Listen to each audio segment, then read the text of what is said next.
So for the Unit 2 milestone, my name is Daniela Camacho. I did 2 products or cinnamon rolls and coffee. So on the first slide, you'll see the production of cinnamon rolls and coffee for myself. In 1 hour, I can make 20 cinnamon rolls while I can only make 10 cups of coffee. And then in 10 hours, it would translate to 200 cinnamon rolls and 100 cups of coffee. So in the top graph, you can see that when I spent an entire hour only doing cinnamon rolls, I can do 20. But when I only spend 1 hour doing coffee, I can only make 10. But if I go more in the middle, then I can only make 10 cinnamon rolls and 5 cups of coffee. That same thing will happen with the 10-hour one. My friend, on the other hand, can make 15 cinnamon rolls and 20 cups of coffee within 1 hour. And then within 10 hours, they make 150 cinnamon rolls and 200 cups of coffee. So in the top graph, you'll see that when they spend their entire time doing cinnamon rolls, they'll make 15, and when they spend their entire time brewing coffee, they'll make 20. But in the middle, they could only do, if they spent 30 minutes doing cinnamon rolls and 30 minutes doing coffee, they would only make about 7.5 cinnamon rolls and then 10 cups of coffee. The resources are cinnamon rolls, and for that I would need dough, filling, and glaze, and then I need an oven, coffee grounds, coffee machine.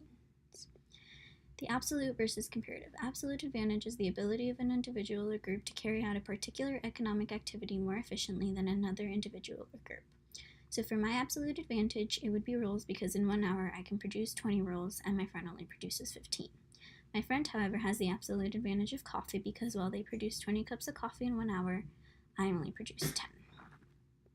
Now for the comparative advantage, it's the ability of an individual or group to carry out a particularly economic activity, such as making a specific product more efficiently than another. My comparative advantage is cinnamon rolls, because in 1 hour I can produce 20 rolls, but in 1 hour I can only make 10 cups of coffee.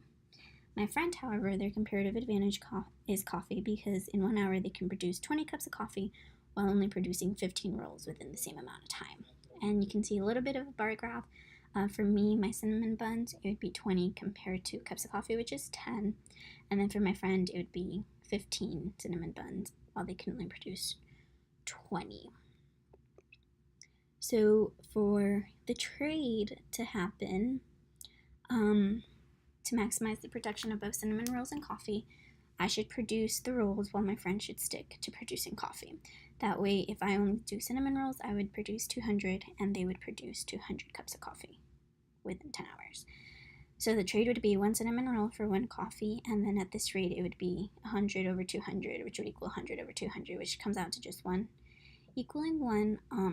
So that would give us at our maximum point for both of us to completely benefit from it.